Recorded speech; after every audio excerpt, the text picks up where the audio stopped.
we're going to get going. There are some people watching on the live stream, so apologies that we're starting slightly late. The goal of this evening is really to be conversational, so we're not going to dim the lights. There is a remarkable panel here who I'm going to try to moderate, I suspect unsuccessfully. We're going to really open this up to conversation as we get going, because I suspect you've got at least as many questions as I do. But just a quick introduction. First of all, an apology if I'm not allowed to use the word shit, but the idea of getting shit done in pharma has been one that's exercised me for a while, and it's been this interesting thing which, if I think back to most of the people that motivate me the most and that seem the most energetic and the most incredible, a lot of them happen to be women. So this is a slice through people who I've met and have been inspired by and amazed by some of their stories. So the fact that it's an all-female panel is probably not coincidental. The fact there's 1 mic and 6 women on this panel just to set the balance for JP Morgan, which we're outnumbering the mics. We're outnumbering the mics. Did someone tweet that yet? we will get going. You got it. Kelsey's on it. So if you've been to our events before, you know that we're mostly conversational, right? And deep. We're not a traditional panel. We're not just looking for sound bites from these guys. We're not just looking for the traditional stuff that gets said at panels at JP Morgan. The great thing about this is it's a thinking space. So we get to think harder, go deeper than most traditional conversations go. So I'm not going to waffle or take too much time up in the introduction. We're going to go alphabetically, which is the other thing that I learned to do a while back. And if each of you could tell these guys who you are and what you do and probably why you're here as well. So we'll start with you, Heidi. Hi, everyone. I'm Heidi Anderson. I'm the Senior Vice President, and I lead the healthcare industry vertical at Time Inc., which is my second foray at Time Inc. I actually spent about a decade there and then went and got my real healthcare boot camp training at WebMD and Medscape, and then was called a couple years ago to come back to Time Inc. and really build a healthcare industry vertical across our portfolio of brands. And so I think I met Mike, if that's appropriate to tell the story, through a mirror, who I met at the CES conference last year. And I think that one of the things I love about healthcare is there's 2 degrees of separation, 1 degree of separation with all the really good people. All the good people. To use what you said earlier. This room is a cluster. So really grateful to be here and excited. This seems like a pretty neat group of women. So thank you. Sure. Thank you. Kate. Hi everyone, I am Kate Hermans. I'm the head of marketing for, I don't know if I can still call it a startup since we've started and we've actually launched our first product, but for Radius Health, which has its first product in the marketplace. It's a bone builder for women post-menopause who have fractured or at risk of fracturing. But we also have a pipeline, which is really exciting. So we've got 2 products in the pipeline for breast cancer. So was really excited about the opportunity to move from bigger pharma to small pharma, to be involved in launching a product, building a company at the same time. The 2 things that really get me out of bed in the morning is the opportunity to grow, fix, or build businesses. And so this was really exciting. And then the second thing is working with really cool, talented people. And Radius has built an organization full of people talented in each of their functional spaces. So there's a lot of mind melding and a lot of mind challenging that happens on a daily basis, which is a lot of fun. Awesome. Hi, I'm Jane Metcalfe, and I am a startup junkie, I guess. My latest one is called Neo.life, which is a digital media company. Right now we have a newsletter and a site on Medium. And I got out of the media business for a very long time. Originally was the founder with my partner of Wired magazine, where we declared that the world was getting ready to see a digital revolution. And we sold the company in '99, just before the crash. And good timing. Really good timing. Very good timing. And but I'm seeing the same conditions pertain today that I saw back at the end of the '80s and the early '90s, which is that all of these things are assembling. These tools are coming together, and people across many, many different domains and disciplines are starting to think about problem solving in the same way because of the tool set. And we were quick to realize that this wasn't just a technical thing, that this was going to impact the business side, but also the social and the political and the education and entertainment and all the things that played out. And so the digital revolution played out in many of the ways that we imagined, both positively and negatively. And I began to sense, certainly here in the Bay Area, that is so dominated by technology, that the sort of mission was missing, and it became about click-through rates and ad sales and that sort of thing. And then I encountered some health issues in my family, which got me thinking about these issues, and I became totally enchanted by the brilliant MD, PhD, digital health entrepreneurs that I was meeting. And so I've launched Neo.life as a sort of homage to the digital revolution, but recognizing that digital technologies are now invading the biological space, and that we are bringing computer science and engineering mentalities to problem solving in health. And the extraordinary reality that we are alive at this moment in time when we will actually edit our own species. And so what does that look like? And, Wow. and what are we going to edit it to be? And who's going to be making those choices? And so I just wanted to convene a group of people, a community, to have those conversations, to explore and discover and come up with some guidelines, some heuristics, and some of the ways of thinking about what we will be evolving forward. Awesome. So I have a note here to come back to how do you sell before the crash, just as a... Yeah, that's right. First of all, when is the crash? Tell us that, and then we can figure out what to do from there. Yeah. Melinda. Well, thank you for having us all here. It's so exciting to be on a panel of all women. My name is Melinda Richter. I'm the global head of Johnson & Johnson Innovation, JLABS. At Johnson & Johnson Innovation, we have a fundamental premise that great science and technology is just as likely to come from outside the walls of a big company like J&J's inside. But when it's outside, it faces many more hurdles to becoming a viable commercial entity that can actually deliver solutions to patients and consumers. And so our goal is to locally embed ourselves in ecosystems around the world and help inspire and enable that innovation to actually reach the marketplace. And we do that through 3 organizations in Johnson & Johnson Innovation. One is JLABS, and we do a couple of things. We help catalyze the ecosystem. We do educational programs, networking events, funding series to accelerate those innovations to the marketplace. And then we have sites in these regions that mimic the same sort of infrastructure for those early stage companies that our internal R&D teams have. So our goal is to level the playing field between those external plays and the internal plays. And then we have 2 sister organizations, the Innovation Center deal teams and our corporate venture arm, JJDC, who work alongside of us, and they work with the companies to say who we should do some deals with. And they can do very traditional kinds of deals like equity investment or license acquisition, or they can do very non-traditional things like, say somebody's working on something revolutionary and they're really excited about it, and we're really excited about it, but nobody really knows for sure. Nobody's going to put big money behind it because it's too risky. So we can fund a proof of concept contract, a killer experiment, no strings attached, let's say $100,000, 3 months, and see what happens. And we can fund some more, revector, or have those entrepreneurs work on something else. So that's the Johnson & Johnson innovation model. And I'm here because I was a patient. I had been in the tech industry, actually, and was very excited because it was a sexy, interesting place to be until you get sick.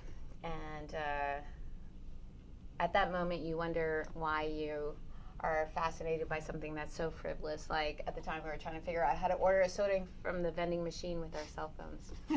And yet here you can't even take a blood test and figure out what I have. How is this possible that all this money and talent and press is going over here when some pretty basic human healthcare gaps exist? And so I decided that that was going to be my mission. I was going to figure out how to make the healthcare industry just as innovative, as advanced, as sexy of an industry to be in, so the best press and talent and money would get into it. And so that was the genesis of JLABS. And that's why I'm here, and that's why we've connected, Mike and I, because I think we have that same passion, that mission. And you talked about a mission. I think that's what you need to make change happen. If you don't have it, it's easy to quit.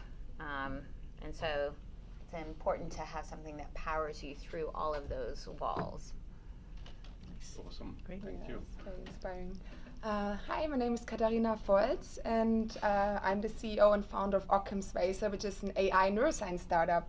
And we are using a computational approach of finding new treatments for Parkinson's disease. And I started off as a biomedical scientist in Germany when I was very young, and then moved to the US and did research in 10 different labs, ended up at Stanford, and was the first PhD to graduate from the stem cell biology and regenerative medicine PhD program, and realized that during my PhD and also in the time before that, we are doing this amazing work as scientists, and the goal is always to publish a paper. And then the paper just becomes one out of other 30 million publications. It's just a needle in the haystack.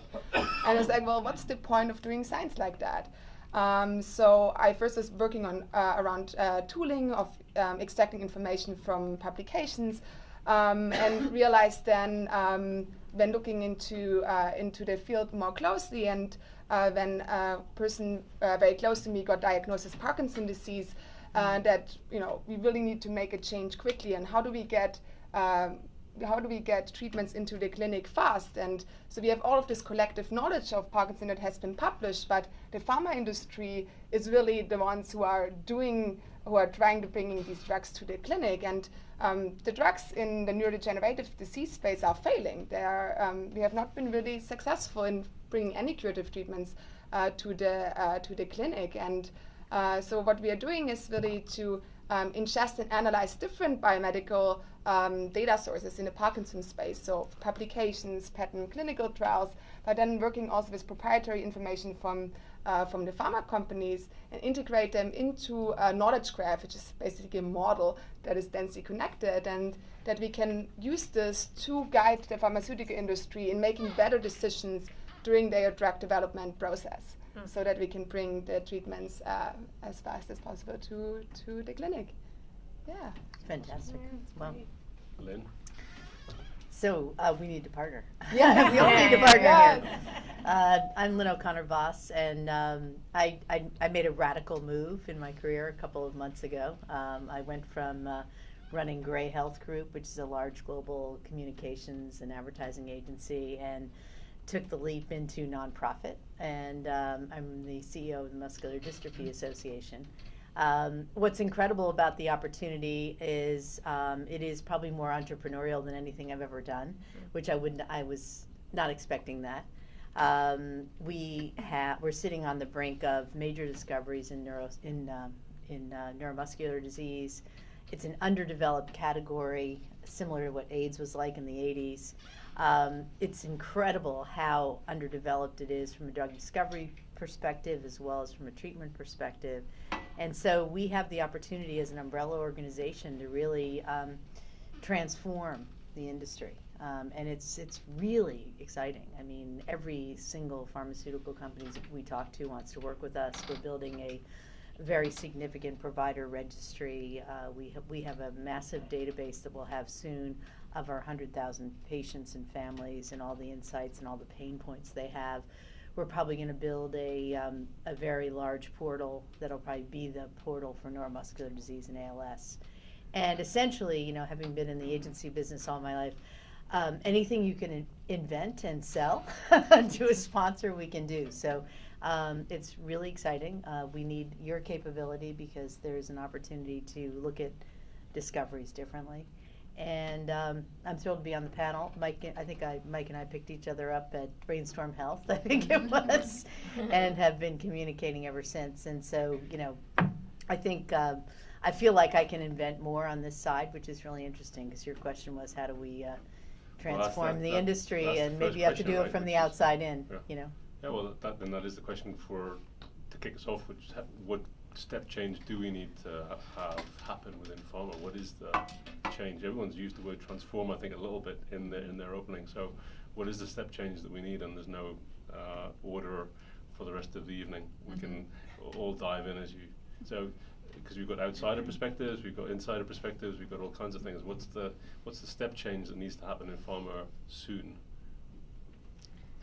I mean, I think we need to look at other industries, right? I mean, one of the things that we are often asked as a media company working with agencies like Gray or with company, customers like Kate, is I want you to help me think about a non-pharma approach to launching this drug. How do I connect with patients? How do I make those richer connections and try to do it a little bit differently, learning from other industries? And we were talking about this earlier today when we met about how every other industry seemingly turns to other industries outside their own to learn and innovate, and yet pharma still seems to sort of be in this bubble of, well, it's been done this way before.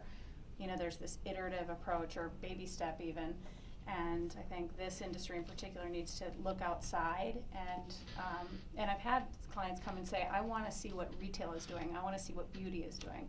I want to see what some of these other categories are doing to more effectively connect with consumers and patients, so that we can ultimately bring them solutions. You've had clients who aren't pharma clients saying that. I want the non-pharma approach, right. Heidi. Okay.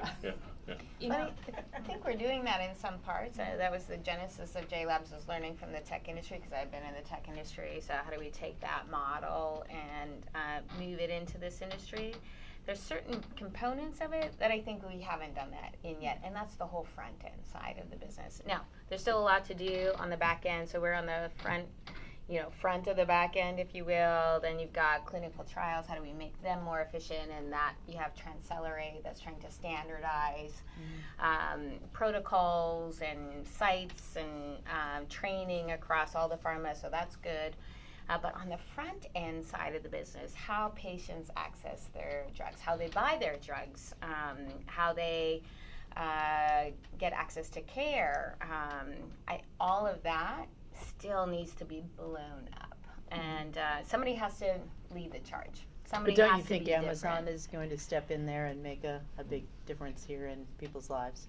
What's that? Amazon, I think, will be a game changer, What? for chronic medicine. Why?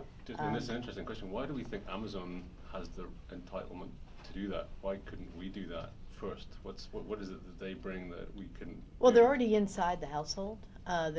People are already so connected to Amazon, and Amazon's predicting what their needs are, and they're just a few steps away, quite frankly, to addressing a condition like neuromuscular disease. One of the intentions we have with doing this massive study with our patients and our families is we know we're going to uncover exactly what they need, and in fact, someone could do a very good package for people with chronic disease like neuromuscular disease living at home. Who's the best one to do that?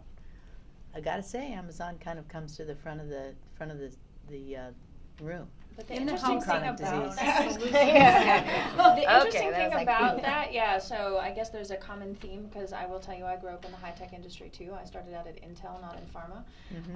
But this concept of design to value and really being in touch with your customer and your exactly. customer's needs is not a part of the pharma DNA, that we're designing whatever comes out of the petri dish and is most likely to succeed is sort of the path that we follow, as opposed to starting first with what is needed by the patient. Like I recall arriving in the pharma industry and celebrating 60 years of a product. I had just come from an industry that lived in 6 to 9 month increments. We ate our children on purpose. And I arrived in an industry that had 60 years, and we're proud of it. The same manufacturer. I wasn't going to say the name of the drug, but I knew we were which one it proud. was. We were proud of the fact that it was the same thing for 60 years. And then I went into the manufacturing, because I had a manufacturing background. I went into the manufacturing facility, and we relied on gravity. Whereas at Intel, we measured productivity by square inch of the manufacturing floor. It's just a fundamental disconnect with how we look at productivity and the connectivity to the patient, despite the fact that pharma is really in the business to make the lives of patients better. But that connectivity of design to value just gets lost along the way. Well, I think it's natural in one sense, in that when you think about how long it takes a drug to get to market, then you've Forever. got to think about these long time frames, because otherwise you can't pay it back. And I think they have been I will give them credit coming in from the outside. I do think they're very patient focused, in that, for us at J&J, the credo is like everything, it starts with patients. And I think at the same time, because we haven't had that cycle time where you have to be so fast to the customer, because you're in competition with all these other people who are so fast to customer, that we don't think about who is the patient, how do they live their lives today, how do they want to receive their information or their products, how do they want to receive their care, and so Amazon Prime.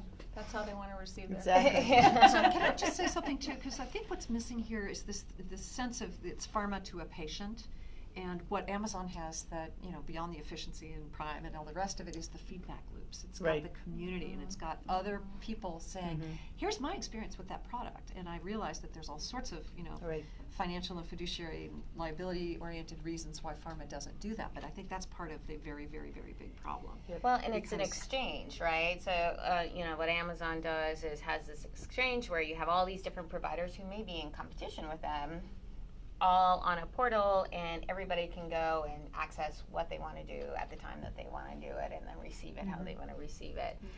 And I think that's possible, right? And when you think about receiving your care or your drugs or your solutions, but I do think what is a problem for tech companies. So I'm not convinced that Amazon is necessarily the right player, or any of the tech companies, because so far what we've seen is all the tech companies have had this bravado coming into the industry going, you guys are so stupid, you have no idea, we're going to solve this all. And then they go headlong into it, not realizing they're violating ethical rules, policy, regulation, etc. And it's way more complicated than anybody thinks. It was way more complicated than I thought when I went into it. Heck, if I didn't know how complicated it was, I probably would have never got started in the first place. I think you hit the nail on the head, though. Whether it's Amazon or another these people, they have tremendous insights about the customer.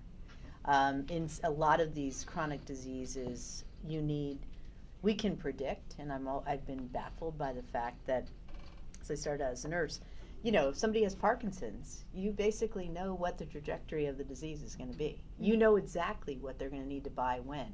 You know exactly what kind of content they're probably looking for. You know they need to connect with people like them. What has stopped the industry from putting together a platform where you have community, content, and commerce all in one place?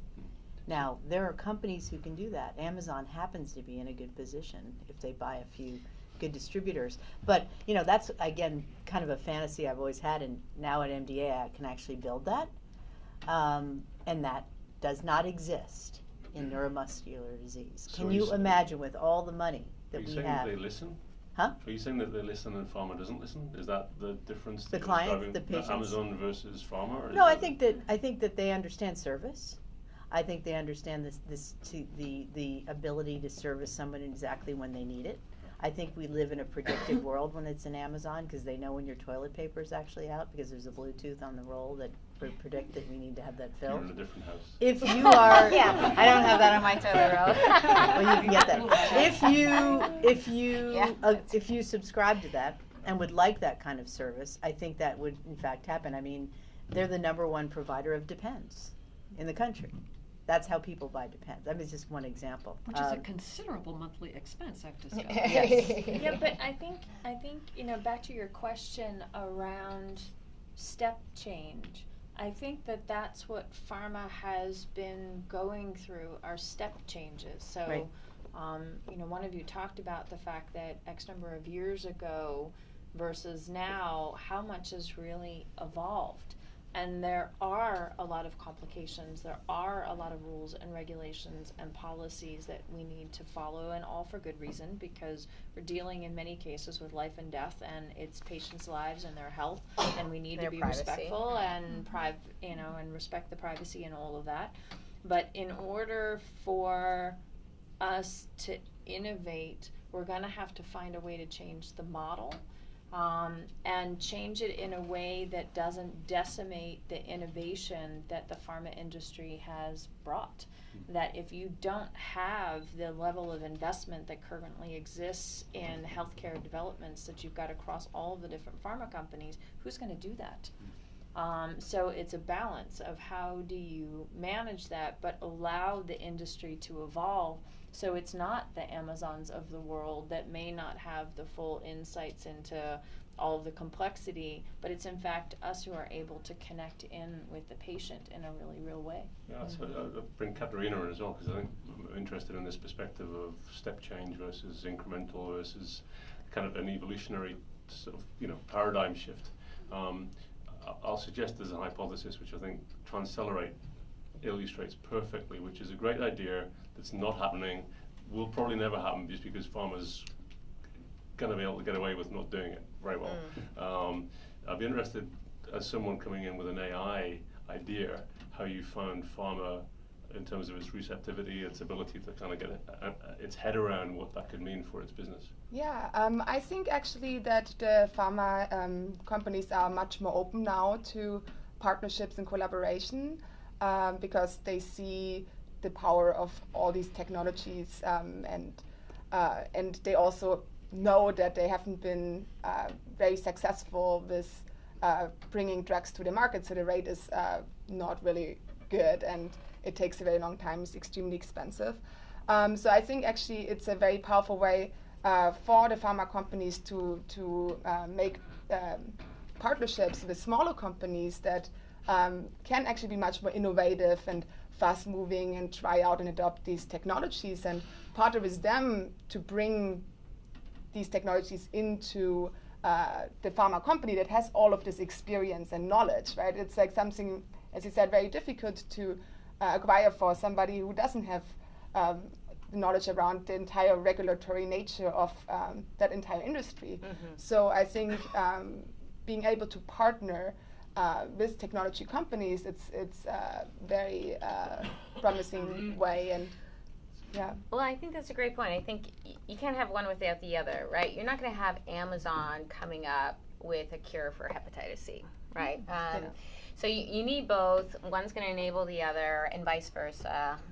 So I think, you know, understanding how everybody's going to partner together is going to be the key. I also think that we need to think about the different geographies and actually which technology companies are really going to eat each other's lunch, right? So let's think about China. I went to China recently. We announced our JLABS at Shanghai. And we went to visit this company called WeDoctor. WeDoctor, if you haven't seen it, it is incredible. If we could have that in our healthcare system in the US, I tell you what, we could figure out how to have the right products for the right customers at the right price, and you could figure out where all the population health changes were happening. You could trend, you could predict. It's essentially a whole system that's on an app, right? You could go on, you can go on your app, you have an individual phone in your app, or your family has an app, and you go on, you pick which doctor you want. You can pick them by reviews, you can pick them by price, you can pick them by specialty. You can book right there on your phone with that doctor depending on the schedule. There are 970,000 professionals in this, 2,400 hospitals, 7,400 different categories of specialties. Then when you go to the doctor, they have the basically doctor's office in a box. You can go out to all the rural hospitals. You can go there, you get standardized care. You go there, they have all your information. All the portals are up there. They have a big TV screen where if they have to call in an expert, they can do it right there and then. They have the system where as soon as you're finished, you can pay right there with your phone. Everything's done by your phone, mobile payments. And then it goes into this huge system where they can track and see what health issues are going on in which areas, if there's a flu epidemic coming. And you can sense across all the systems if you're saving money or spending money. One of the issues right now with the system is you're spending money on drugs, but you don't realize if you're realizing savings in the healthcare system, right? In hospital stays, et cetera. There you can do all of that. they're going to eat our lunch, right? That's what's going to dictate what's happening here in the U.S. in terms of a system, if you could bring our fragmented system together. So I think we need to look not just at different industries, but different geographies, because I think the playing field is leveling across and the as different patients geographies. are willing to share, I thought Joe Biden made some interesting comments earlier today, not only about what he talks about, having all the different pharma companies share information and all the providers, but also patients. He said that there's a willingness. You tell me one patient that would not be willing to give information to try to help someone else that they love, or be in a database where they could find out earlier if they're going to get cancer. And we just don't think about it from that patient willingness perspective to break down the barriers and give more information so that they could be part of the system. If they like understand, right? And or then they see the consent convenience. and- It's kind of like you give so much information to Walgreens, right, or CVS, right, because of the convenience and the benefits, right? Maybe we just need to think about it a little bit differently. And I to like your the question- fact that you're using, AI to take insights from patients to figure out how to provide better drugs and services. I think that we don't do enough very early in the product pipeline at pharma to really understand the insights of the audience, and to your point that, it's discovered in the lab, it's got to have a place on the market. And I think if we as an industry really spent much more time earlier understanding and uncovering the real needs out there, I think you'd see more interesting products and services developed to address this. I agree, and also in terms of sharing data, I think we need to also look at the pharma industry here, and I think that the proprietary nature and opacity of big pharma is another hurdle in the way of moving drugs to the patient quickly, because there's a lot of time being spent in replicating results.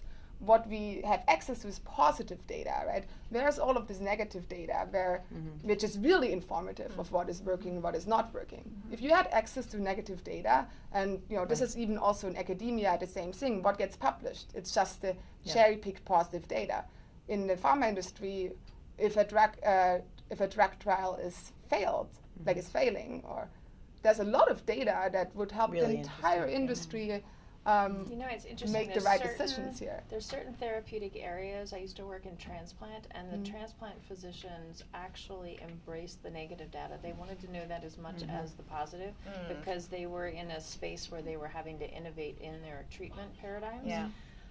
But there are also countries out there that are effectively, every time you get a blood test, it's going into a national database. Yeah. So they have abilities to actually look on a much broader scale at the positive and the negatives of what's happening in terms of their treatment paradigms. And back to your comment about learning from other countries, are there things, and they still protect the privacy of the patients, but the ability to have rapid fire insights really helps them to sort of evolve the treatment for their particular population, and that can be quite helpful. Having interviewed Craig Venter earlier today, I can't help but ask, what would happen if we sequenced babies at birth, right? What would the impact on the pharmaceutical industry be? Yeah.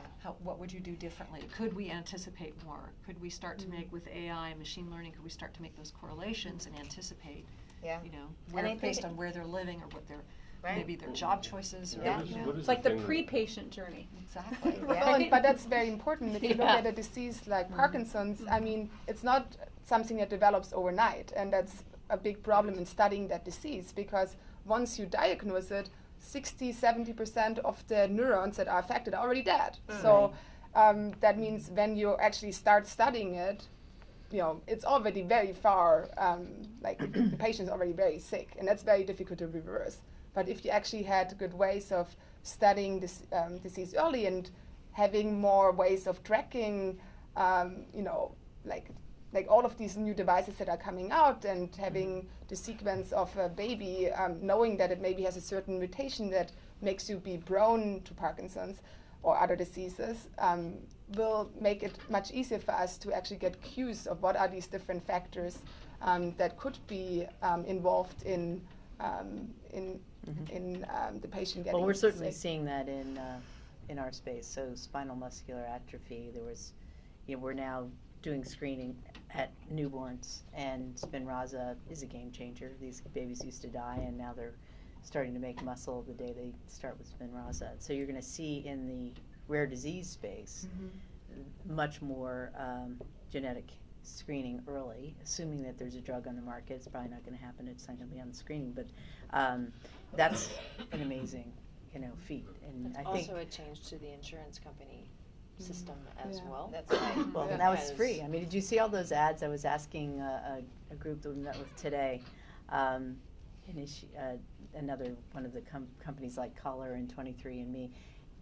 That was the Christmas gift of the year. Oh, yeah. I mean, Yeah. I'm wondering how they all did. But Whether for people ancestry bought. purposes more than health purposes. On 23andMe, I think you can also buy the. I know Color. You can buy the, But I the think oncology it will screening. start with ancestry, and then people will get so curious and want to know that it will lead to color becoming kind of the next, or the health becoming the next. So Think of the number of people that have been screened on 23andMe and Ancestry. I'm just 2 million. wondering why 4 someone million hasn't Ancestry. thought about Yeah. doing more with that data. And, I'm sure blinded, they're of trying. course. They are Yeah. trying, for Yeah. sure. Yeah. Absolutely. Yeah. And But who there are owns it, some yeah, countries that do it holistically across their population. So Finland, Korea, Denmark. China, Denmark, France, actually. So I think it's easier to try things in those populations. I think it's harder when you have such a fragmented Well, the market like price we have in point the was US. just far too high. Now the price point's come down to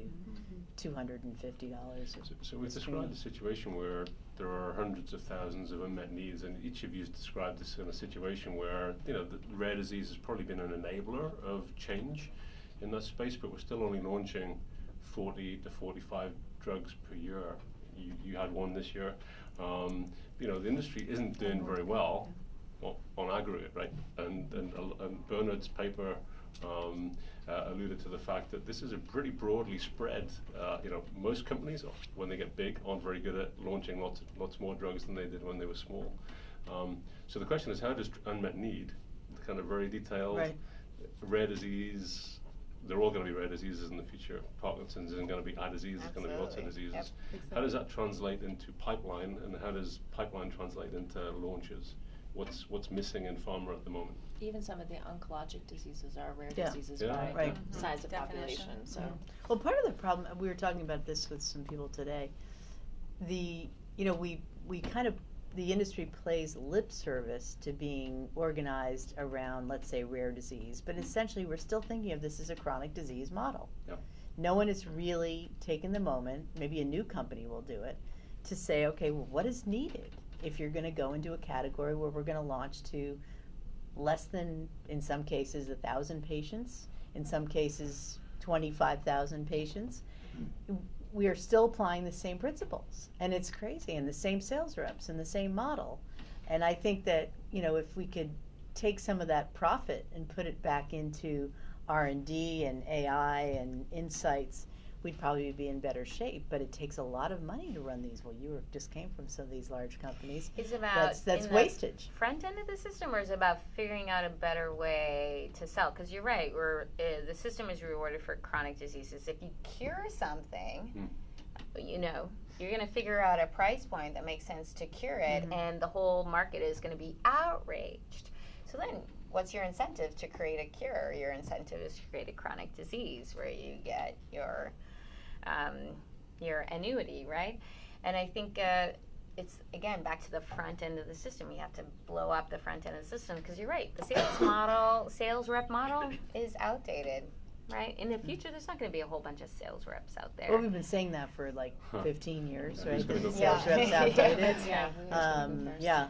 But I think even just the overall structure of the pharma industry is, the pharma industry is based on a model that it created itself, and now it's sort of stuck Trying to in. deal with it. How do you back away from the way in which it works? How are you the first CEO to potentially change that pricing model, especially in rare diseases where you have so few patients and the cost of development is so enormous, and the number of failures? So you talk about the number that actually make it to market. What you don't talk about is the number that don't. And the percentage is fairly small. How did your company do it differently? Did you get there faster? Do you think Radius was more nimble, or? So with your product? I think there was a couple of things. One is we're a next generation, and the product was very specifically designed to do what it does. And so there was a lot of learning that we were able to take from past innovations and apply that and run faster. I think that we're also smaller, and so there was no precedent. And so we could choose to launch in a much more, what we would call a responsible way. So, you know, we brought a next generation drug to the marketplace, but instead we actually chose a much more value-based approach. But it's not, I would argue it's not innovation until there's more than just one or two of us doing it. It needs to be an industry trend. Can you, just because we had this, we had a panel at East West and a bunch of reporters, and they pleaded to all of us in the industry, can you stop using the word value because the regular everyday person doesn't know what that means? Can you start talking to us like regular people? So from a regular person's perspective, what does that mean? You did a value-based So in the current payment system. In the current reimbursement model, if you think about, you've got commercial insured patients and you have Medicare insured patients, to keep it simple. And the only way to impact the price for a patient who's on Medicare is based on your wholesale acquisition cost. And so what you launch with in terms of that wholesale acquisition cost is the price against which the discounts that you will get in Medicare get applied.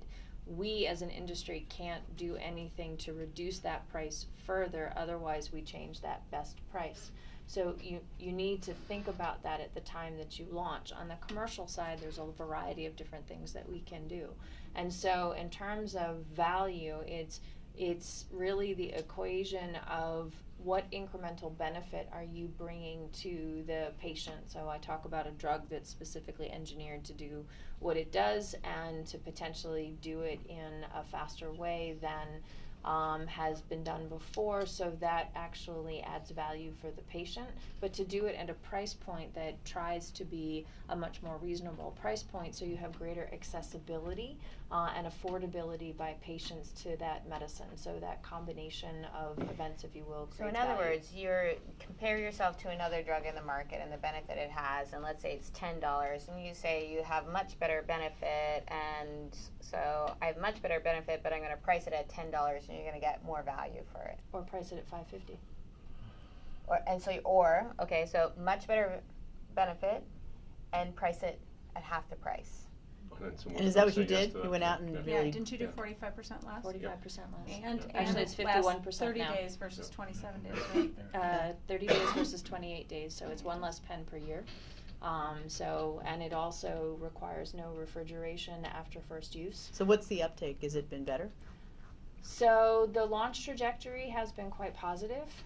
It's in a different time frame. So we're 15 years after the competition, and it's a very different paradigm in which we're launching into.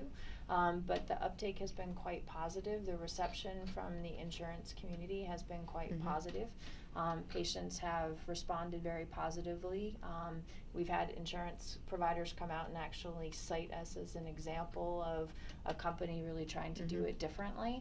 But back to my point, you know, you can, if you're only one company doing that or one of a couple companies, it's not a trend yet. And no one's picking up on it. And so it really needs to become a trend. And that, I think, to the point several of you were making earlier, it's not just that approach, but it's what are you doing on the front end, what are you doing on the back end, how are you rethinking the way in which you're developing your drugs, how are you rethinking the way in which you're identifying what patients want and need and developing for that, and then what is that delivery mechanism?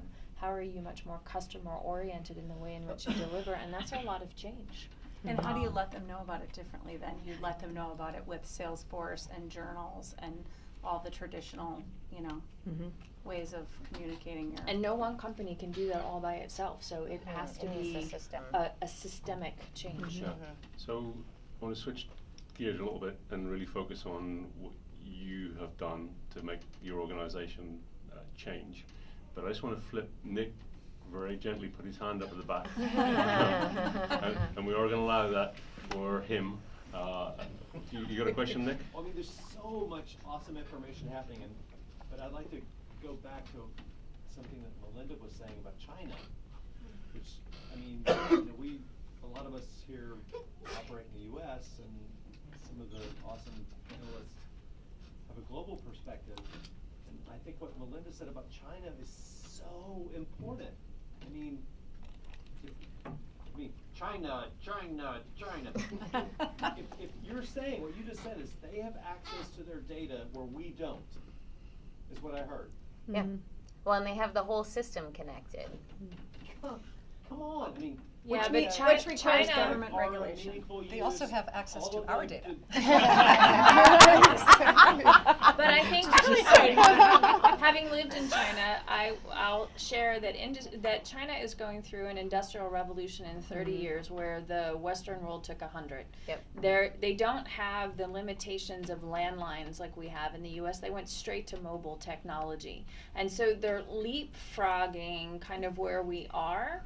And then leveraging. So WeChat is another mobile app, and I can do everything on WeChat. Do they have HIPAA in China? No. No. Exactly. But it's coming. Kind of want HIPAA. Yeah, they've made huge changes in IP, in regulation over the past year.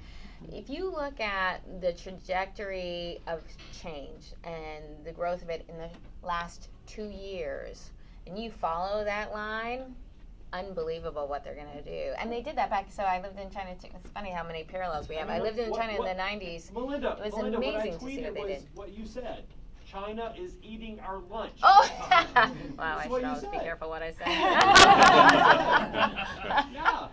Depends which lunch you mean. Well, there's an incredible app similar to that in Germany, so it's not just China. But there's also, and if you look yeah. at China has a set of directives, and they identify those industries that are most critical for industry security, for country security. And the biotech, biopharma industry is on that list of investments that the country has chosen to invest in. And so they are holistically looking at the system. So it's not just one piece of the pie, it's the collective. That's right. But one And of they the don't things just- about this particular app, and it's a similar name as the one in Germany, it was at Cannes last year. It's based on really good advice and algorithms that's given to people based on symptoms that they're reporting to a doctor that will avoid many, many visits to an office. Well, so maybe it's like Babylon in NHS in the UK. Yeah. But that's more of a diagnostic. It's not a full system. Is this Yeah. a full system behind it that connects all the hospitals and the payment system and all that? No, it doesn't. Yeah. But it does meet a lot of front end need that we don't have here in the States. Do So they have the benefit of not having to disrupt a currently working system? Because I'm interested, Jane, I think you kind of highlighted some of the lessons from the digital revolution that's gone and that might be coming. They don't have anything to lose in what they're doing. and they've got a big problem in Yeah. terms of health. So yeah. I would imagine, because Jane, you were talking before we started that you've done a lot of travel in Asia just in general, and I would imagine you're seeing a lot of that same ability to adopt technology because they're not beholden to the old technology. One of the things that, can I mention Amir? We haven't mentioned him lately. Everyone but here probably knows him. He is also my connection to Mike and many of you. But Amir and I were at the DEF CON biohacking village. So DEF CON is a 25-year-old, hacker conference in Las Vegas who, for the last 4 or 5 years now, have had a biohacking. They call them villages. They're basically like subtracts. And Ed Yu was there, and Ed Yu is the special agent for the FBI's bioweapons and bioterrorism and weapons of mass destruction unit. And he said that there are, and he showed slide after slide about the number of Chinese companies involved in sequencing genomes now, and the number of Chinese companies involved in buying American companies who are sequencing genomes. And they do not have HIPAA, they do not have the same regulations.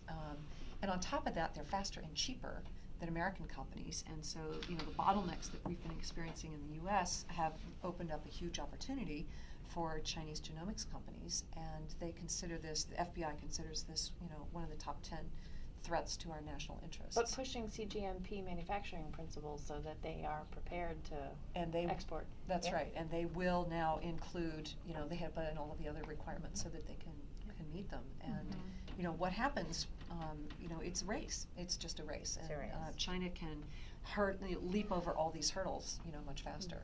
And so. And the hurdle being, in this case, 100% sequenced, and what are they trying? Hurdles being regulatory and, when you have this centralized government and the large purse, it can make things happen that in this country there's some private, there's some public, and somebody's just doing genotyping. And Is their goal to have 100% sequenced population? They're going for 1 million in the next 4 years. It's a small percentage. Yeah. Tiny percent. Yeah. Singapore is Exactly. doing that. Yeah. Singapore has Yeah. every single one of its systems connected, not just healthcare, but finance and all the different utilities, etc. So they actually have databases of everything that somebody does. Now that could be very scary in one sense, but it's also can be very interesting. So I think there is a lot for us to learn from other places, but I think there's a humility that we need to acquire and learn from these other places and say, how can we leverage that? Now, all that being said, again, that's systems and technology, right? From a drug development perspective, the things that are going to cure, when somebody has a disease, I think we still have a leading edge. But if we can figure out using these systems to prevent us from getting these things in the first place that we need the drugs to cure, then that could be really interesting. But also identifying patients in clinical trials earlier so that you can become the drug development more effective. I mean, the systems could help on that end to, I'm thinking about rare disease. If you know you're only going to ever have 1,000 patients, how do you get the right people identified quickly to? Well, part of it is building a registry and understanding where the genetic information is and connecting the dots. And, the crazy thing about sequencing, at least in rare disease, there's a tremendous number of people that are sequenced and they have a mutation, but there's nothing to do for it. There's no answer. So that's There isn't the issue with genotyping. So the UK has gone through this recently, and some of the issue with genotyping is the genome itself is irrelevant unless you know something about the phenotype. Right. So if you have a system like the UK, which has got the longitudinal phenotype database that you can also overlay with the genotype, then you've got something interesting. Same in Iceland, same in China.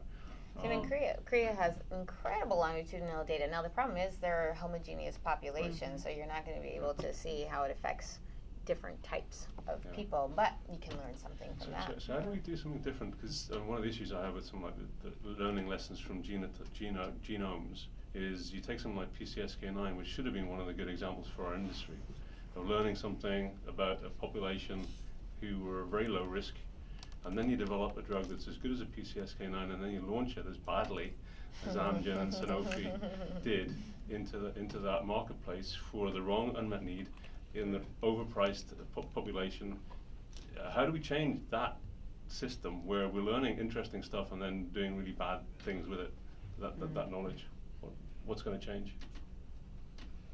Well, here's what I think part of the problem is. If you look at not just drug companies, but any company that has a P&L attached to it, it's really hard to revolutionize what you're going to do because your shareholders are saying you better meet that target in that quarter or you're going to get... So what's different at Amazon? Because they have shareholders? What's different in those he was going to lose money for a while. They lost a lot of money. Listen, everybody forgets for many years. Everybody's like, what's going on with Amazon? Because they're not making any money. They're still not making very good profit. They had patient capital. They were willing to build their footprint and their pipeline to be able to do the things that they're doing now. So they went a number of years. And they're gonna I think diversification of business too, because Yeah. if you, listen, it's happening in the traditional print publishing media industry. We all have to buy each other because there weren't enough companies that were diversified, and we're struggling to make our numbers every quarter, right? But I think they diversified enough that this one can take off and fund this one over here. You were also talking about earlier an article around Virgin and sort of the willingness to fail. Yeah, I read Richard Branson has a new book, Finding My Virginity, which is the 20-year follow-on to Losing My Virginity. And he talked about how, I loved it. I was like, oh yeah, Richard. every business plan should fit on a bar nap, preferably in Necker Island, I guess. And every, you should be able to launch within 3 weeks. And he said, I think he said there were 39 extensions to Virgin that failed, but he was totally fine with that. Because he's like, I'm just going to keep pumping out new ones. And also just the idea of moonshotting, right? I mean, the idea that he went down and registered not only Virgin Galactic Travel, but Virgin Intergalactic Travel, because he was like, why not? So I think there's, not everyone's Richard Branson, but I mean, I think there's some lessons to be learned in being able to diversify and then fail. And how many women can start companies that lose money for decades, or will be allowed to fail and fail and fail again? Right. Yeah. But it'd be interesting to contrast something like, say, Google, right, which has got hundreds of AI pilots going simultaneously. Simultaneously, don't have to figure each other out. They can. If you come to pharma, and I guess Katharina, if you take an AI proposition into pharma, there's one point of entry, and they then try and decide what to do with it. Is that your experience? Yeah, I mean, essentially, there is a huge advantage of being a smaller team as well than being a large institution like Google, because we can work closely together with the customer and iterate to adopt their needs, right? So I think a lot of great things are coming out, particularly from startups in general, because of their ability to do that. And then working together with a pharma company, you can really have this feedback loop be much faster, which is also something that Amazon, for instance, can realize at different stages. They are trying out different experiments, and they see, okay, what works and what doesn't work. And if you're a large company like Google or another.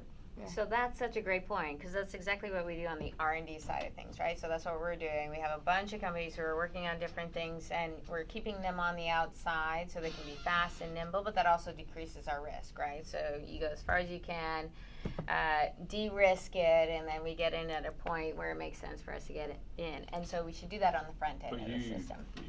Importantly, you allow them to retain their own incentives, right? Exactly. Keep their equity, keep their value. Because listen, it's a long, hard, expensive game, and if you start taking their equity early on, why would anybody get into it? And on the theme of this evening, getting shit done, I don't think everyone in the room knows the story about how you made sure that people don't have to exit to J&J. Could you let everyone else know that? Yeah. Oh yeah, so on the JLABS model, it's a no strings attached, which was completely different than the rest of the industry at the time, and probably still is.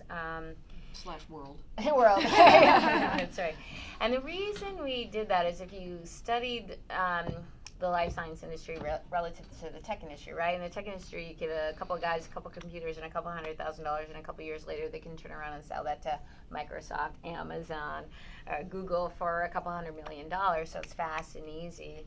In the life science industry, before you turn the lights on, you're having to spend millions of dollars getting your infrastructure up and running, buying your capital equipment, getting permits, getting licenses, and then you still have 8 to 12 years to get a drug to market and billions of dollars. So from the outside looking in, as a technology person, I thought, who in their right mind would ever start a life science company? By the time you got it to market, if you ever did, the only thing you're ever going to make is a difference, and that wasn't sustainable.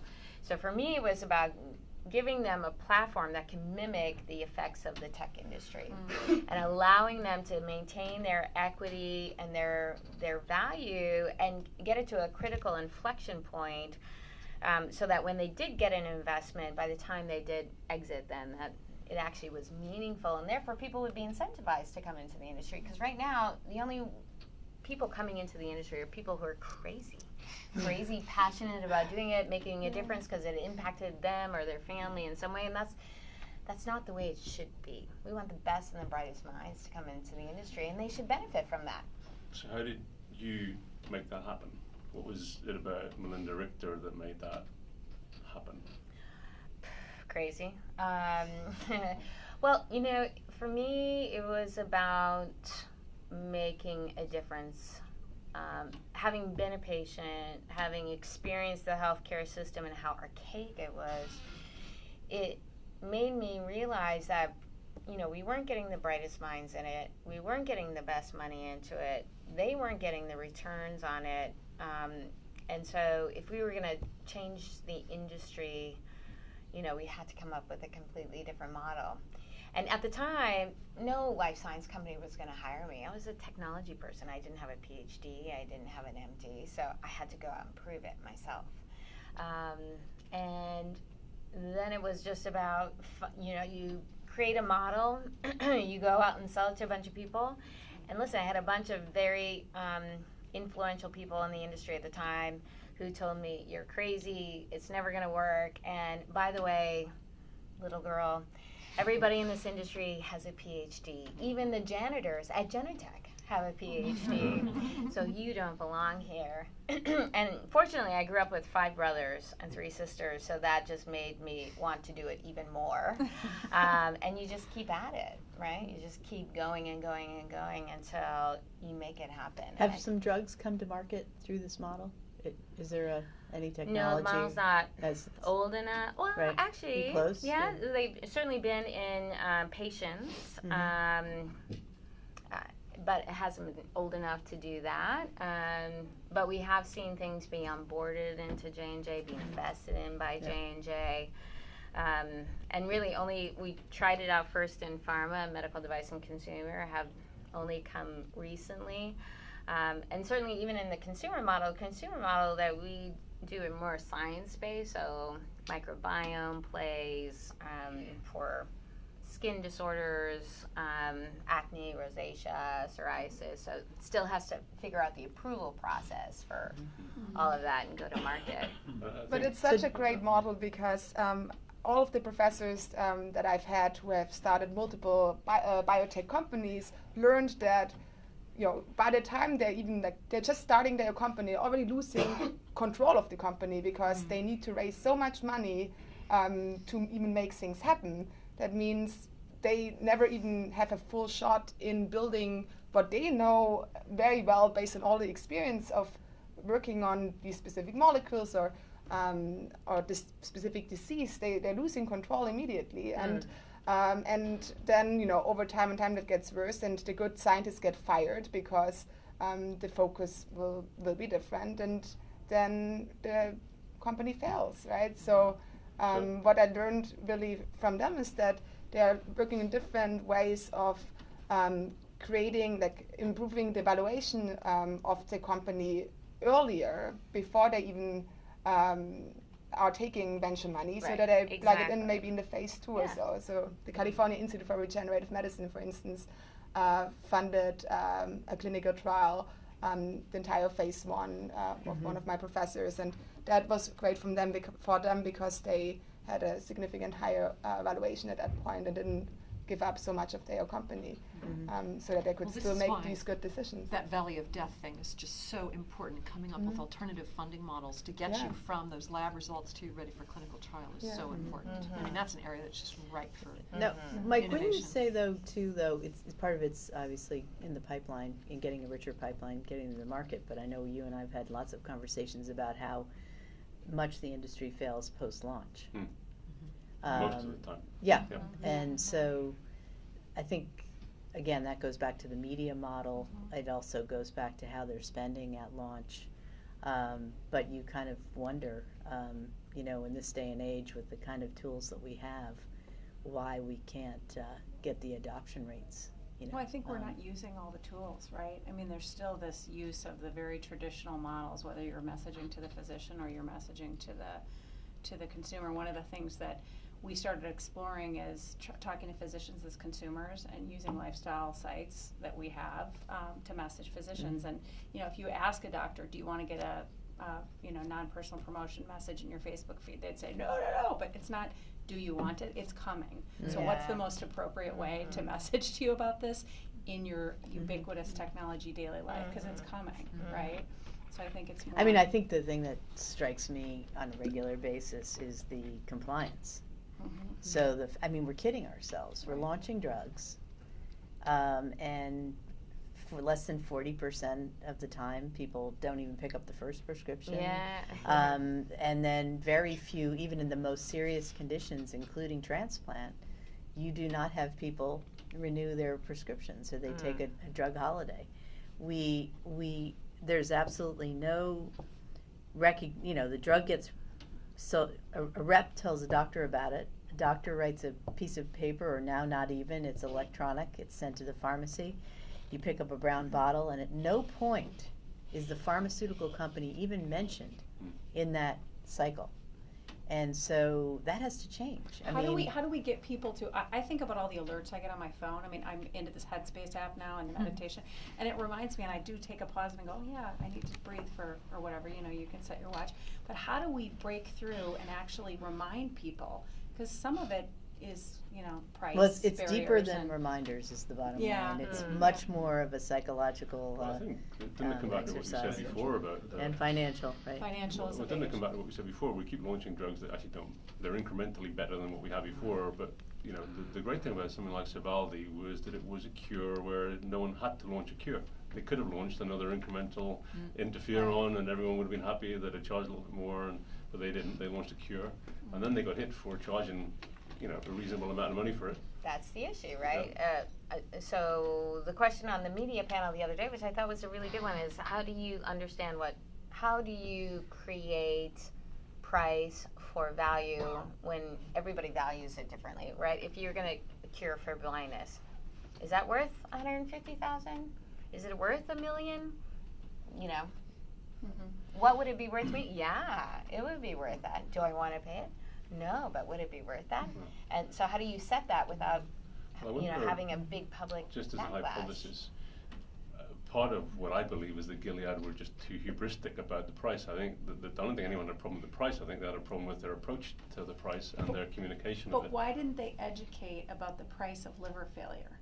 Right? I mean, they didn't tell the second half of the story, they had a right? Cure, and they were quite happy to say, we got a cure, pay us $100,000, which is a hubristic approach. So I think the interesting thing was there was a big change, and they ate themselves. Within a year or two, they launched a successor, which was a novel model for our industry. So that approach. And they did very well by it. Kept them out of China. We're not right. feeling sorry for them, right? Yeah. No, they did. The cure came to market, they made a lot of money, and then they could. And what they haven't done is they don't have a big big robust pipeline, and figured out how to continue to drive value, which is surprising. Yeah. But I think maybe along those lines, there are also pharma companies that have more products in the pipeline than they have money to develop. Right.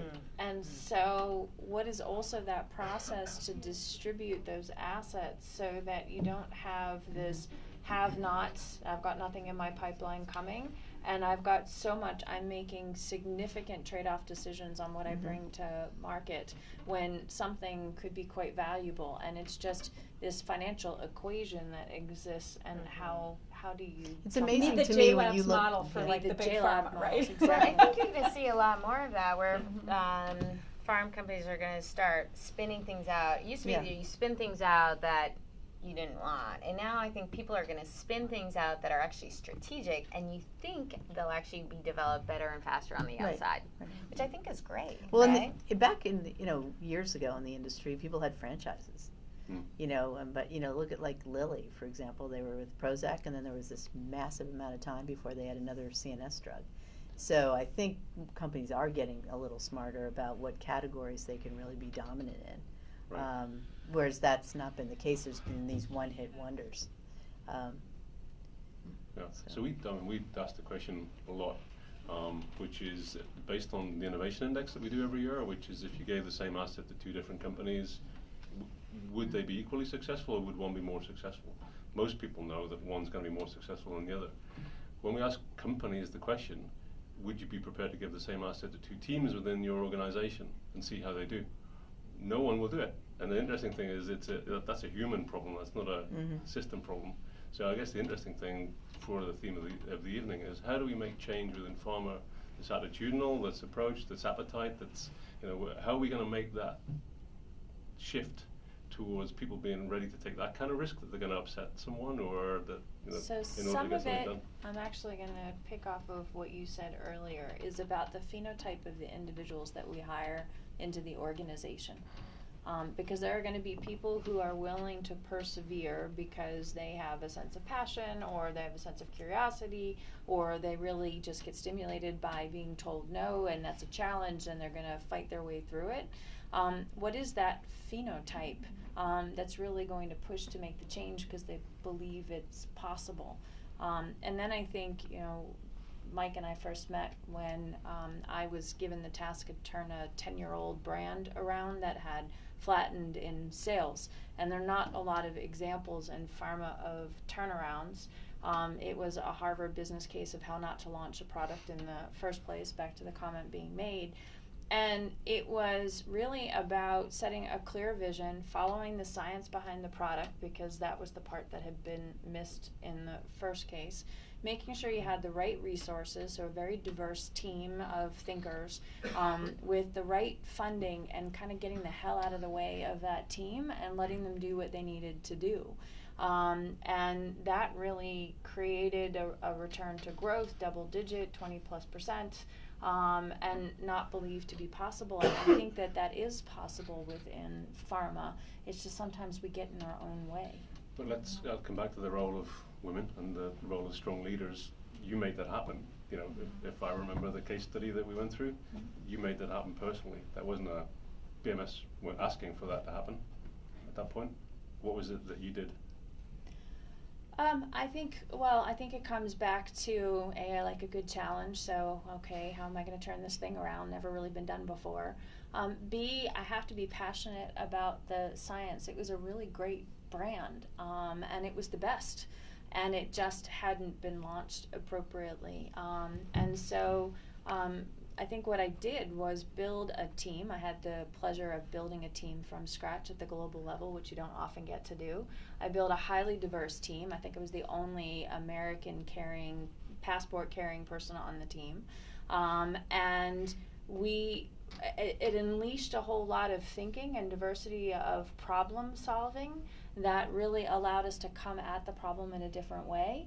I think also setting the vision that we were going to go big or go home. And so, anything less than bold was not going to be acceptable. And from a campaign standpoint, I didn't care whether it was loved or hated, as long as there was a visceral reaction, we were good. And I think it was about What was the brand? Never proposed What was that the brand? Orencia.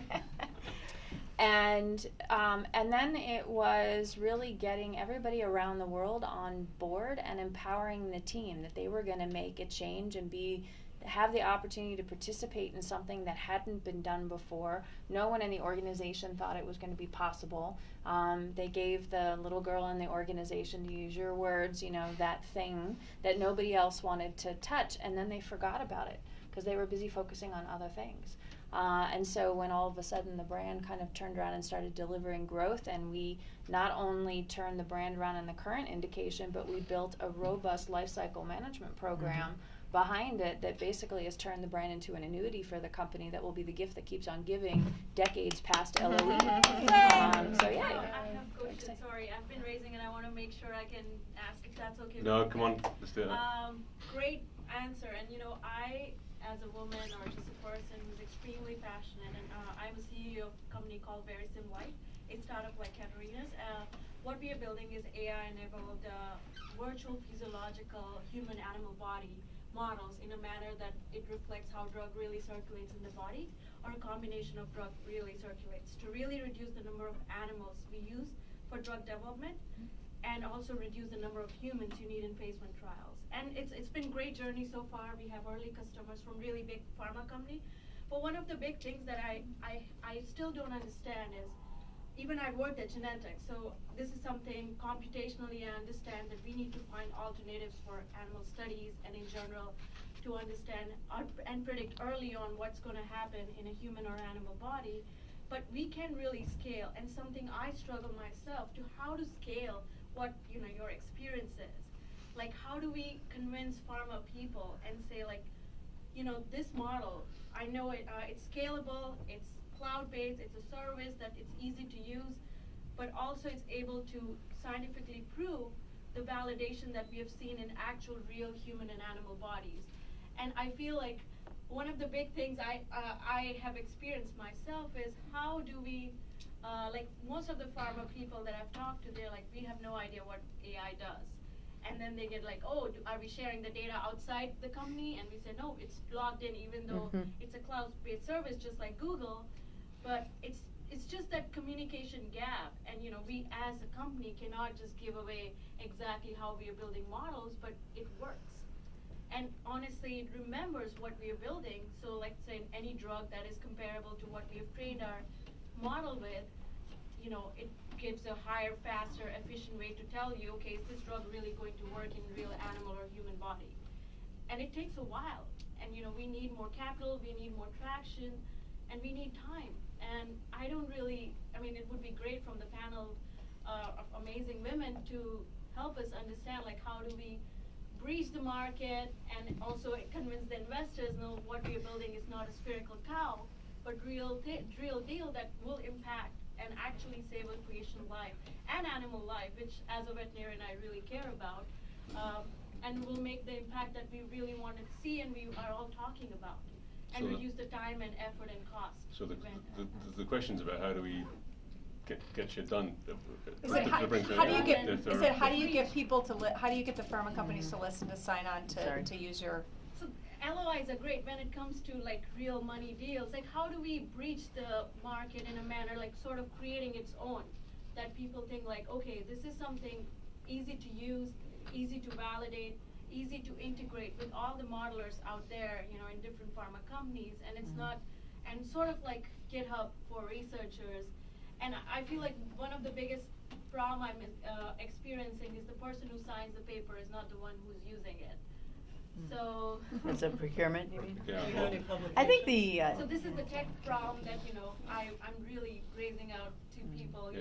who Well, are maybe sitting at the top and just in case that goes quickly into a very technical conversation, I think just if I try and draw the theme out from that, I think there's an interesting thing about the person who you talk to being different than the person that needs to to do the work. And I think that's a common issue within pharma, right? That there are people going to CES who are going to talk about all kinds of innovations, and then the people who need to know about it won't get to hear about it. Right. How do you connect those well, there's things? been it's a very conservative industry, and you can't walk in with something new and expect to get it adopted right away. It's going to take time. You've got use cases. you got to have use Well, cases. I You've got to also have think- maybe one champion. You might have a pilot, but traditionally we have a very conservative, and for a lot of good reasons, as you've said, reasons to do it. I mean, I remember back many years ago, we invested in a company that we renamed to be eTrials.com, and no one in the industry would do electronic, data collection for clinical trials. Not one person for years. And so now, of course, that sounds ridiculous, but anything that smacks of not something like we've done before for years, you're going to have trouble. That suffers Yeah. from the not invented here Yeah. syndrome. Yeah. Quite honestly, and I think that Which is is NIH. Right. Yeah. Yes, it is actually. Well said. Hopefully not, but I think the other issue is: are you solving a problem that they think they have, pharma right. knows they have? Exactly. So if that's not the biggest problem that they think they need to be solving, Exactly. then where in the ecosystem, front, middle, back of the process, is that landing in their minds? So, love him or hate him, Steve Jobs definitely spent a lot of time believing that he was developing technology that you and I didn't even know we needed. And Lord knows how many people in the room now have something or others, with them in the room. I didn't know I needed an iPad until it arrived. So I think it's about figuring out how to tap into that and getting people to believe that they need it and why. What problem are you solving for them? How does that fit into the problems that they're trying to solve, the vision that they have, the mandate of their organization? How are you making their lives better, easier, different? And follow the money and help them to figure out how they're going to change the paradigm and be heroes within their organization. Can I take that one step further and just say, sometimes when you think about convincing people, it gets so big and overwhelming. You need to convince one person. You need to find one person, and you need to speak their language and convince them that that has value. You get started with that one person. You break it down into small components that are solvable, and you just do it one step at a time and not try to solve everything, but one person at a time, one problem, one solution. Let's do a pilot. Let's make it work. Oh, it works. Let's communicate the results. Oh, somebody else is interested. Then you go from there. So sometimes we shouldn't try to think about solving the big thing. When I started what I was doing, I wasn't trying to solve a big industry problem. I just thought, I'm going to do this one little thing that's going to make it a little bit better, and I'm going to do this thing, and then it evolved into a big solution. The other thing I would say is I'm all about shorthanding. Sometimes if you find a board sponsor, someone on the board, they can be very influential in getting the right people to listen. There's that. Yeah, that's easy. And then there's that. It's a great point. Just learned a lot about you in that one statement. And one of our big champions is Alison Campbell.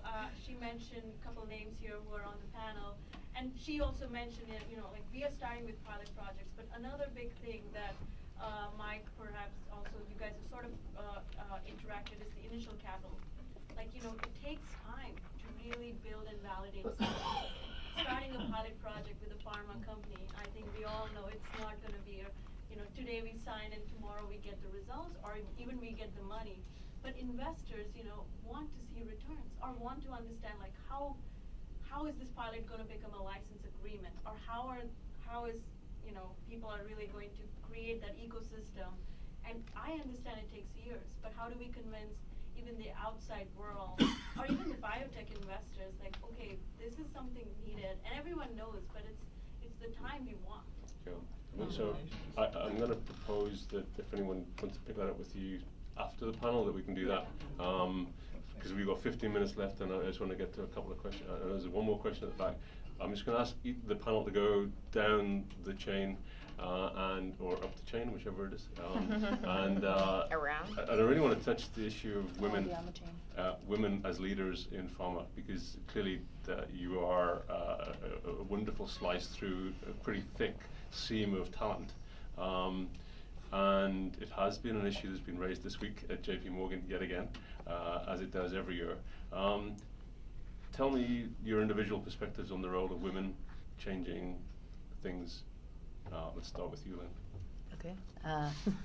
Well, I was in the agency business for so long that, basically, which was primarily a man's business for a long time. I never saw a lot of barriers to big thinking, and I think that's kind of a gift, and I think I heard Kate kind of speaking around that, and Linda. So we've got people on the panel here who probably share that idea that we can aim pretty high, where that not every woman has that capability, but I think in order to be successful in this industry, you have to have some unbridled energy and unbridled thinking, and I think we kind of heard that consistently here. Mavericks, I guess, is the other way I might look at it, taking that same kind of drive and bringing it to what most people would consider to be an incredibly conservative situation, running a foundation. I think 3 months in, we've got a plan, we're executing against a plan. I think women do this. I think we just, we see an opportunity. There's not a lot of people that you're going to talk to about how you're going to do it. And in the past, maybe men have had a lot of people around them that they have to motivate to get things done. I mean, I think most of us here probably understand that it starts with us and we get it done. And so that's been my success, in the sense that I don't really need a roadmap. I don't really want a roadmap, and I like the idea to kind of free associate and create something that will really change things. I don't know if I answered the question, but that's great start. Yeah. Katharina? Yeah, I have a similar perspective. I mean, I'm just focused on getting shit done and not trying to complain about being a woman in a field that there are not that many men. So I think it really helps to have other women supporting each other, and also that there are some more regulatory changes now. For instance, in Germany or in India, they're trying to enforce some sort of like legal enforcement Boards. of having more women as in boards of companies. So I think that's a good start too. Also, even that, for instance, in Germany, that this law could actually pass. So it does increase the rate. Clearly, there are also tricks around it to prevent that, but it's a good start, and I think getting people excited about the industry from the young age. It starts in school, getting little girls excited about science and not making it a boys-only type of thing. And we see it already in academia. There are more and more female professors, and now we just need to bring them into companies as well. Cool. Melinda?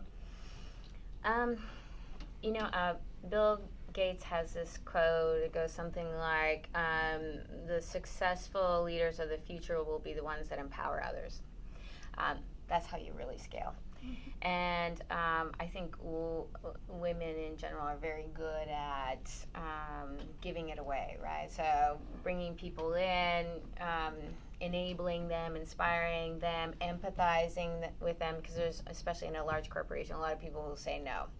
And instead of getting angry at it, you say, tell me more about your no, and learn about what those things are. And many of those things are solvable, some are communication issues, and some are just things that you can collaborate together and solve together. And I think what's worked well at J&J is that ability to bring people in that especially don't report to you. Most of the people that are part of your become part of your mission, again, being very mission-based, something they can believe in, you can believe in. It's about the mission, it's not about you. It's about the mission. We come together to serve the mission. And then you bring people in that get inspired by the mission, and you congratulate them. It's their success, not your success. And I think if it's all about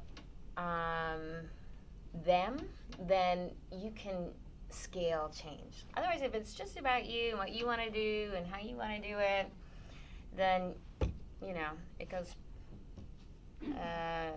not very far. Yeah. So I think that's been it, getting people involved. So we're all about the external community, but I tell you, we spend as much time on the internal community as the external community, because every part of the equation, every part of the system has to change. And Jane, I'm interested, comparison of pharma and tech. Yeah, I was going to say, I can't really answer that question. I would only say that, and Katharina and I had this conversation in Florida, but being a woman in a male-dominated industry is an advantage. It is an advantage. And if you see it as that and you treat it like that, it's like, how can I use this to my advantage? You want me to be the only woman on your panel? Great! I'll be the only woman on your panel. I'm going to say something that everybody pays attention to, And so we talked about that earlier, right? Maybe you don't go if you're going to be the token woman, but you can go and just point out the fact, hey, by the way, I'm still the only woman on this panel, or something along those lines. I'm the only man on this panel. And my experience is that there's always room at the leading edge for women, because for whatever reason, women don't tend to migrate to the leading edge. And so I think that there's a lot of opportunity if we just position ourselves there. No one's had time to erect a barrier. So, seize the thing that represents the future and be that. And then the other thing, speaking of the future, is I actually think we're, in this moment of transition where, we are transitioning to a matriarchy. I fully believe this. Is that the I prediction really for the crash? fully believe this, yeah. And I think more and more women are going into science, more and more women are going into venture capital, and those are the two things that need to happen in order for real change to happen. So. And tech. Can I just tell a story about that that comes to mind? So a big lesson here is just say yes. For example, I was asked to do a TEDx talk, and my first response was no. Too busy. I'm too busy. Getting the real work done. I am too busy. I'm getting the real work done. And the organizer at the time said, oh my God, are you kidding me? It's ridiculous. I hear this excuse all the time. I said, no, it's really true. He goes, listen, do you see more men speaking on TED stages and TEDx stages? I said, yeah, what's that about? He's like, because of the answers like yours. We ask just as many women as we ask men, but women always turn us down. So the response here, or the lesson here, is just say yes. And most of us say no. We always have a very good reason to say no. But if you just said yes and addressed your fear and went forward anyway. But do we say no because we're afraid, or do we say no because we think that's not the way forward? We think, going out and tooting our horn isn't going to get us forward as much as working a little harder on that plan or that, whatever. Could be. I mean, there might be some of it. Because this was I think in rampant general, if you look at women in businesses, there are lots of women in business, but they tend to be lower cap businesses because they are more comfortable there. It's not as high risk as going out and getting capital, and likewise, they're not as likely to get the capital. But I think there is more fear. It's like they say in general, so men will be far more confident saying, I can do a job when they're only 30% qualified. Right. Whereas women can be 70% qualified and like, no, I'm not qualified. Can I say something to that? When I was at Wired, at one point I looked on I realized all my direct reports were women. It just happened. I didn't do anything about it. And I had looked back over my time and I was like, that didn't used to be the case. Because the men would come into my office and go, oh, I can solve that problem. And then, after a while, you would realize, yes, he picked up this piece out of the whole pile of problems and sprinted to the finish line and went, look what I did. And everyone, oh, bravo. And the women I was interviewing would come and sit down and I would say, now here's my problem. And they go, yeah, that's a problem. How can we solve that together? And I go, no, you solve the problem because I have all these other problems. And so it really turned out to be an interview style. And once I realized that, then I realized that the man would sprint to the end, and then I realized he left his department in shambles. And in a startup, that's an issue, because if they're just focusing on the big win without actually building the foundations. Even in big companies, that's a problem. Yeah. Okay. So that's when I realized, I hate making these gross gender stereotypes. I can't believe I just said that. Well, let me erase all of Well, that. we just said it's still a problem at JP Morgan, right? This is the only probably all-female panel. So. Seems that way. Kate? Having flown out from the East Coast on an airplane that, if you imagine, there's about 35 rows, 3 seats each, you're talking roughly 200 seats on the airplane, and if women occupied 5% of the seats, that might sort of speak for itself. I'm going to spend a lot more time with these ladies on the panel. I've probably worked in pharma for too long. I think that past company, we looked at the numbers and the rate of progression that we had of getting diversity. So forget about just women, but people, multicultural and or women representation in more senior executive levels. And I was looking at about 50 years from now until we might get to parity. And if pharma takes that long to get there, just to diversity, we're dead in the water. There is so much data out there that speaks to the power of diversity to the bottom line. Those companies that embrace diversity, and not just women, but people of color, people of different educational backgrounds, different geographies, etc., the power of problem solving and the rapidity of problem solving that comes with that goes straight to the bottom line. Had a conversation this morning, and I don't think it's just about, as I was reflecting through that conversation, just about the diversity though. It's also about the inclusion and making sure that if you've set up that diverse group of people, that you're in fact tapping into that diverse group of people. Certainly you're going to have, and I'll stereotype, if you have someone from Southeast Asia and someone from the US in a room, the likelihood of the person from the US dominating the conversation and the person from Southeast Asia being very quiet is there. It's your responsibility as a leader to tap into that expertise because they're in the room for a reason, and if you're not pulling that out, you're losing. And I think that if I fast forward to your question and I look at it, I spend most of my time of being the only female in the room. I walked into Radius and inherited a marketing team of all women. I have never had an all-female team in my entire pharma career, even my high-tech career. It was a fascinating experience for me. I suddenly was not in the minority when I was in a conference room, and it was a really odd experience. But I think that as we go forward in pharma, we have a real problem. There is not a lot of diversity. And I guess I'll put the elephant in the room on the table. It's both because of women and of men. there aren't a lot of role models for women who are looking up and saying, what does it take to get there? So if you have women, because that was the question, although I would say that there's men in the same thing, who aren't quite sure how to get from point A to point B, who's going to show them? If it's not a female role model, of which there are not very many, it's going to have to be the men. And so this morning I was having breakfast with someone who has run teams all around the world, was commenting on the number of general managers that they had successfully put in role around the world, but then they didn't move past that level. And I said, why is that? Why did they get to general manager and not move beyond? And the response I thought was quite interesting, because it was a gentleman I was meeting with, and he said that if a leader is not confident in their own skills, then they're going to hire somebody like themselves, and they're not going to be comfortable putting someone who is not like themselves into a position where they might be overshadowed. And I thought that was a really interesting insight. And so I think that if men are not willing to reach and take the best talent, whether it's male or it's female, and move that talent forward, we're really going to be in that 50-year trajectory. Conversely, women who get into senior leadership roles need to do the same thing. We can't turn around and say, hey, I walked uphill both, in bare feet in the snow both ways, and you can figure it out on your own. We need to reach backwards and also help men and women figure out how to do it. So I do think that pharma has a challenge. It's a diversity issue. It's not just a female issue, but I do think that we've got a lot of work ahead of ourselves. Thank you. Heidi, you got the last word here.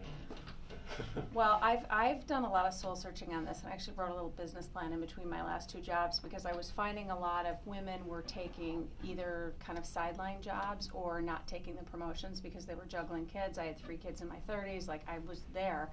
And a lot of them decided to sort of take a separate job during that time. And I think we have a responsibility to pull people up. I had someone on my team who I said, you're going to get promoted. And she said, oh, no, are you sure? I don't know. That we're going through a transition that's going to make me a target if I have that title. And I was like, are you kidding me?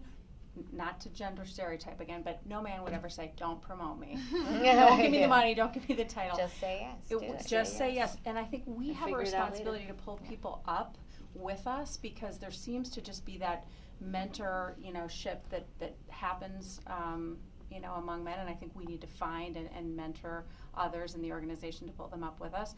And then the other thing I think we need to do is really think about people's second and third and fourth chapters. And in healthcare, if nowhere else, and I know the science thing can be tricky, but if you take your foot off the gas, but we need to find ways to bring more women back into the workplace. There's this crisis of confidence, I think, quickly followed by a crisis of complacency when they're thinking about what's my next move. And I think we need to, pull people from other industries in and pull people who've taken, a sidestep back into, because we're all going to be here for several more decades. There's going to be a lot of disease to cure. Right. So we got time. Absolutely. I thought 2 hours would be a lot, but it's turned out not to be the case, and we've got like 2 minutes left. There is a lady who's been very patient at the back. So 2 questions, if we've got time. Sure. 2 questions, and then we'll try and close. Thank you.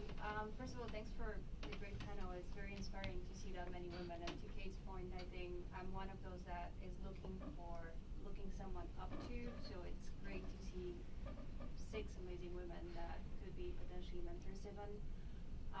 The question that I have is, in terms of the future of pharma, is any insights, examples, innovation that you see and behavioral changes with physicians?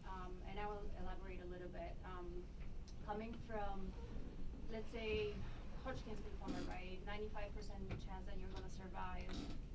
The current standard of care has been there for 40 years. There is a new medication that comes on, and yes, it actually has benefits, and they're not necessarily tied up to the survival rate of the patient, but it might be lifestyle or toxicities and so on and so on, and they perhaps actually need that patient need that is not so much the focus of a prescription or the pharma company or the communication or what have you. And sometimes it's a matter of an education to drive behavioral change with doctors, right? For example, with muscular dystrophy, some of them you have to diagnose early, and if you know to diagnose early, then you have better results. So that's education. but in terms of actual driving behavioral change with prescribing behaviors, like I don't know if sales reps are the best, or something has got to change at some point. There's a lot of questions, a lot of aspects, but I'm wondering if you have some insights or oversight that you could share. Who wants to pick that one? Something's got to change. Something's got to change.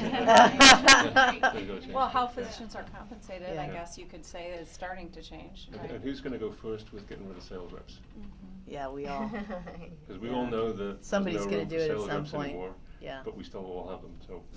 who's Well, gonna- because who's we have gonna to, do most of the sales, a lot of the leadership comes up through that, Yeah. so they're not, so Yeah. they're a little reticent. And to- the ROI models there's show that. that they still add value. So I don't know that there's a financial model out there that shows there isn't No a one would take. role Yeah. for sales reps.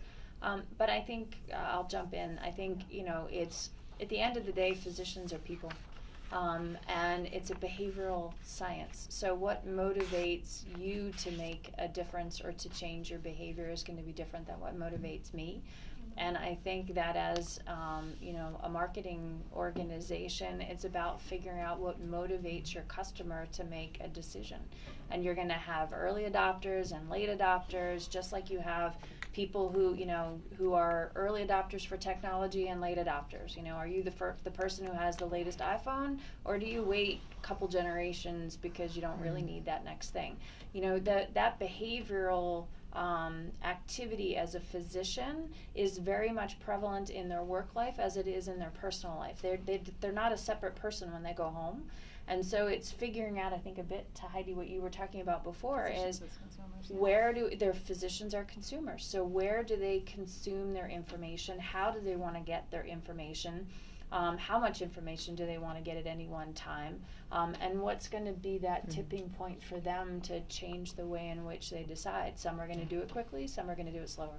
I think maybe this is maybe a final point, but the industry is not quite addressing the fact that we're going to have primarily a female physician and dentistry practice in this country. It's already in some countries the majority, and so I think you're going to see at some point when the light bulb goes off, we're going to be treating the doctors differently, because women will define practice much differently than the men. So. Well, 80% of all healthcare decisions are made by women. Mm-hmm. They are the chief Health medical officer officer of their home. We did the So- study. We did the study. Yes, you did. So we know it. I Yep. think that there are absolutely more questions, but we have run out Right of around, time, and yeah. I know that there's a chance to mingle quickly. So if you guys have questions that you want to address, Thank I'm you. just going to come back to those 3 words: female role models, that you used in your question. I think that I'd like to ask you all to thank this remarkable panel for their role modeling for how to make things happen in pharma. Say you were chosen because every time I've met you, the things have inspired me. The fact that you're women is almost a sideline, right? That you're women also, I think, is a great thing for us all to celebrate. So if everyone could thank this panel, hopefully we can get to do this a little bit more often. So thank you. Thank you. Thanks for having